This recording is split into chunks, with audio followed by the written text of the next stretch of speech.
በቤንሻንጉል ጉሙዝ ክልል ድንበር የሚዋጋው ህወሓት ወታደር በዶላር እየተሸጠ ነው። እንመለከተዋለን። ግብጽ ኢትዮጵያውያንን ጨምሮ በርካታ ስደተኞች ላይ ዘመቻ መጀመሯ እየተሰማ ነው። እንደዚሁም ስለ ህዝብና ቤት ቆጠራው የተሰማው እጅግ አነጋጋሪ መረጃ የጥንቅራችን ትኩረት ነው። ኢትዮጵያ ድንበሯ ላይ የተጧጧፈው ውጊያ በህወሓትና ኤርትራ ወታደሮች የሚታገዘው የጄኔራል አልቡርሃን ጦር ስትራቴጂካዊቷን የድንበር ከተማ መቆጣጠሩ እየተሰማ ነው። ዝርዝሩ እንመለከተዋለን።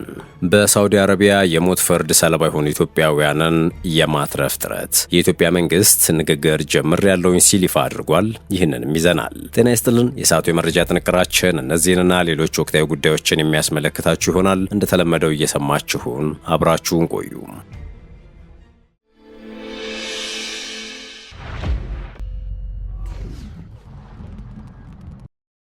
ወደ ቀዳሚው ጉዳያችን አመራን።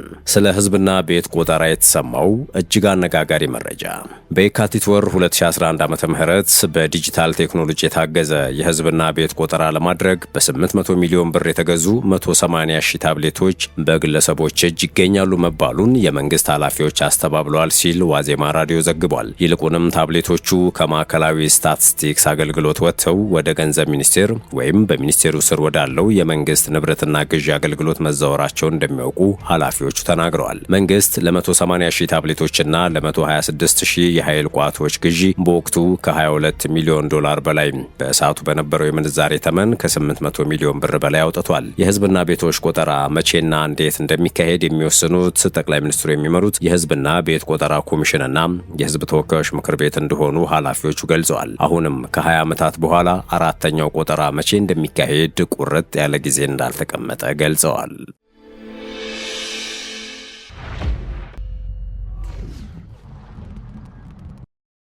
ወደ ሌላኛው ጥንቅራችን እናምራ።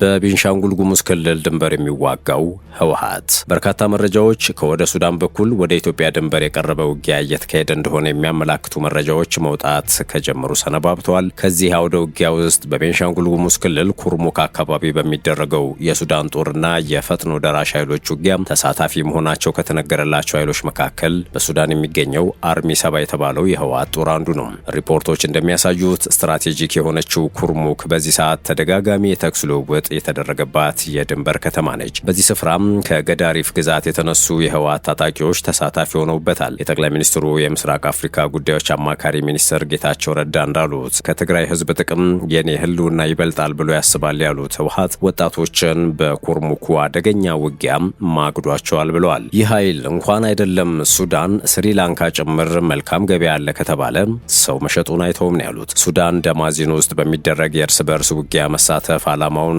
ስደተኞች መከላከል አይደለም በማለት ኩርሙክ ሄደህ መዋጋት ዓላማው ወጣቶችን ማስፈጀት፣ ወጣቶችን መሸጥ ነው ብለዋል። ይህ በርካሽ ወጪ ዓላማ ለማስፈጸም የሚፈልጉት የግብጽ ተላላኪዎች ናቸው ያሉት አቶ ጌታቸው ሸረሪና ላይ ቢዋጉ ወልቃይትን ለመያዝ ነው ይባል ነበር ሲሉም አክለዋል። ሌላኛው ጀነራል ጻድቃን በዚህ የድንበር ላይ ውጊያ የትግራይ ልጆች ከባድ ኪሳራ ደርሶባቸዋል በማለት መርሲነሪ ሆነው እንዲዋጉ ሲገደዱ መልክዓ ምድሩን ጭምር ፈጽሞ አያውቅቱም ሲሉ ነው የተናገሩት። የጠቅላይ ሚኒስትሩ የምስራቅ አፍሪካ ጉዳዮች አማካሪ ሚኒስትር ደግሞ ይህ ድርጊት ሊገለጽ የሚችለው ወንጀል በሚለው ቃል ነው ሲሉ ፈርጀውታል። በሳውዲ አረቢያ የኢትዮጵያ ዜጎች ወቅታዊ ሁኔታና መብት ጥበቃን በተመለከተ ውይይት ተደርጓል። የውጭ ጉዳይ ሚኒስትር ዶክተር ጌዲዮን ጢሞቴዎስ በኢትዮጵያ የሳውዲ አረቢያ አምባሳደር አብዱላህ ቢን ሐሰን አልዛህራኒን በጽህፈት ቤታቸው ተቀብለው አነጋግረዋል። በውይይቱ ወቅት ሚኒስትሩ በኢትዮጵያና በሳውዲ አረቢያ መካከል ያለው የረጅም ዘመን የሁለትዮሽ ግንኙነትና ታሪካዊ ትስስር የሚደነቅ መሆኑን ገልጸዋል። ሁለቱ ወገኖች በጋራ ፍላጎቶችና በወቅታዊ ቀጠናዊ ሰላምና ደህንነት ጉዳዮች ላይ በስፋት ተወያይተዋል ተብሏል። በተለያዩ የልማትና የኢኮኖሚ ዘርፎች ያለውን ሁለንተናዊ ትብብር ይበልጥ ማጠናከር በሚቻልባቸው ሁኔታ ላይ መክረዋል። በተጨማሪም ውይይቱ በአሁኑ ወቅት በሳውዲ አረቢያ በሚገኙ የኢትዮጵያ ዜጎች ወቅታዊ ሁኔታና የመብት ጥበቃ ዙሪያ ላይ ያተኮረ እንደነበር የውጭ ጉዳይ ሚኒስቴር መረጃ ያመላክታል። ወደ ሌላኛው መረጃችን እናምራ። ግብጽ ኢትዮጵያውያንን ጨምሮ በርካታ ስደተኞች ላይ ዘመቻ መጀመሯ እየተሰማ ነው። የግብጽ መንግስት ኢትዮጵያውያን ዜጎችን ጨምሮ በሺዎች የሚቆጠሩ የምስራቅ አፍሪካ ስደተኞችንና ጥገኝነት ጠያቂዎችን በዘፈቀደ እያሰረና ከሀገሪቱ እያባረረ ይገኛል ሲል ሂዩማን ራይትስ ዎች ከሷል። የግብጽ ባለስልጣናት ስደተኞችንና ጥገኝነት ጠያቂዎችን ከተያዙ ዓመት ጀምሮ እያሰሩ ያሉት የመኖሪያ ፈቃዳቸውን እድሳት በማዘግየት መሆኑን ተቋሙ ገልጿል። ፖሊስ ህጋዊ የስደተኞች ሰነዶችን እንደሚነጥቅ መረዳቱን ተቋሙ ጠቅሷል። ዘለግ ላለ ጊዜ እስር ከሚፈጸምባቸው ስደተኞች መካከል ከኢትዮጵያውያን በተጨማሪ ኤርትራውያን፣ ደቡብ ሱዳናውያንና ሱዳናውያን ይገኙበታል ተብሏል። ተቋሙ የሀገሪቱ ባለስልጣናት ከመኖሪያ ፈቃድ እድሳት መዘግየት ጋር በተያያዘ በስደተኞች ላይ የሚፈጽሙትን የዘፈቀደ እስርና ከሀገር የማባረር ድርጊት እንዲያቆሙ ጠይቋል።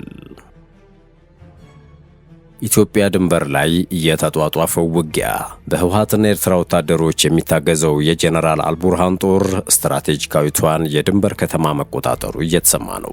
የሱዳን ጦር በምስራቅ ሱዳን የሚገኘውን ስትራቴጂካዊ የአልኩርሙክ ከተማን መቆጣጠሩን የተሰማው የሱዳን ጦር ኃይሎች ከፈጣን ድጋፍ ኃይሎች RSF ጋር ካደረጉት ተደጋጋሚ ውጊያ በኋላ በምስራቅ ሱዳን የምትገኘውን ስትራቴጂያዊ የአልኩርሙክ ከተማ መግባታቸውን የጦር ምንጮቹ ለአናዶሉ ዜና ወኪል አስታውቀዋል። ስማቸው እንዳይገለጽ የጠየቁ ምንጮቹ እንደገለጹት የሱዳን ጦር ኃይሎችና አጋር ኃይሎቻቸው በRSF እና በSPLM-N ተዋጊዎች ላይ ተከታታይ ወታደራዊ ዘመቻዎችን ካካሄዱ በኋላ ወደ አልኩርሙክ በመግባት ከተማዋን እንደገና ተቆጣጥረዋል። አቶ ጌታቸው ረዳና ጄኔራል ጻድቃን እንደሚሉት ደግሞ የሱዳን ጦር አጋሮች የህወሓትና የኤርትራ ኃይሎች ናቸው። እንደ ምንጮቹ ገለጻ ይህ አዲስ መረጃ የተሰማው የሱዳን ጦር በብሉ ናይል ግዛት በቅርቡ ካስመዘገበው ወታደራዊ ድል በኋላ ሲሆን ከኢትዮጵያና ከደቡብ ሱዳን ድንበር አካባቢ የሚገኙ በርካታ ስፍራዎችን እንደገና መቆጣጠሩን ጠቁመዋል። አልኩርሙክ በብሉ ናይል ግዛት ከርዕሰ ከተማዋ አድዳማዚን ቀጥሎ ከትልልቅ ከተሞች መካከል አንዷ ናት። ከኢትዮጵያ ድንበር አቅራቢያ የምትገኘው ከተማ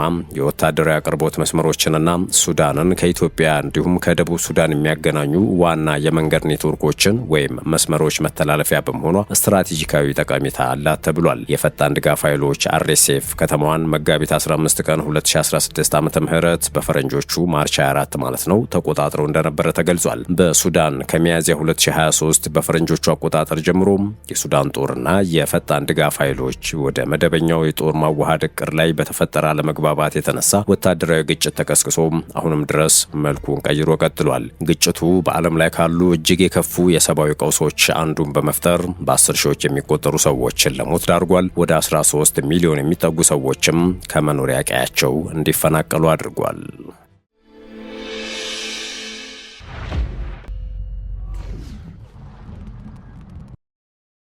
በመጨረሻም የውጭ ጉዳዮችን እንመልከት። ትራምፕ ከስፔን ጋር ያለውን ንግድ ሙሉ በሙሉ እንዲቋረጥ ትዕዛዝ ሰጥተዋል። የአሜሪካው ፕሬዝዳንት ዶናልድ ትራምፕ የገንዘብ ሚኒስትሩ ስኮት ቤንሴት ከስፔን ጋር ያለውን ንግድ ሙሉ በሙሉ እንዲያቋርጡ ትዕዛዝ የሰጡ ሲሆን ማድሪድ በሰሜን አትላንቲክ ጦር ቃል ኪዳን ኔቶ ውስጥ አስፈሪ አጋር ሲሉ ጠርተዋታል። በመጋቢት ወር ስፔን አሜሪካ በኢራን ላይ ለምታደርገው ወታደራዊ ዘመቻ በግዛቷ ላይ የጋራ ወታደራዊ ሰፈሮችን እንደማትጠቀምና የአየር ክልሏን በጦርነቱ ውስጥ ለሚሳተፉ የአሜሪካ አውሮፕላኖች እንደምትዘጋ መናገሯ ይታወሳል። ከስፔን ጋር ንግግር በራሱ አስፈላጊ አይደለም፣ ተስፋ ቢስ መጥፎ ሰዎች ናቸው ሲሉ ፕሬዝዳንት ትራምፕ ተናግረዋል። ትራምፕ ከስፔን ጋር በመከላከያ ወጪዋ ምክንያት የተፈጠረ የቅርብ ጊዜ ውዝግብ መኖሩ ይታወሳል። በ2035 ዓመት 5 በመቶ የሚሆነውን የሀገር ውስጥ ምርት እድገት ወይም GDPን ለመከላከያ ወጪ ለማድረግ ውሳኔ ያሰለፈችው ብቸኛዋ የወታደራዊ ጥምረት ኔቶ አባል ሀገር ስፔን ናት። ከኛ በጣም ብዙ ገንዘብ ያገኛሉ፣ ነገር ግን ተባባሪዎች አይደሉም። ስለዚህ ከእነርሱ ጋር ምንም አይነት ንግድ አንፈልግም ሲሉ ትራምፕ ተደምጠዋል። ዩናይትድ ስቴትስ በስፔን ውስጥ 2 አስፈላጊ የጦር ሰፈሮች ያሏት ሲሆን የባህር ኃይል ጣቢያ ሮታ እና ሞሮን አየር ማረፊያ ናቸው። ውድ የሸገር ታይምስ ቤተሰቦች የሰዓቱ የመረጃ ጥንቅራችን ይህን ይመስል ነበር። ስለተከታተላችሁን ከልብ አመሰገንን። በያላችሁበት ሰናይ ጊዜን ተመኘን።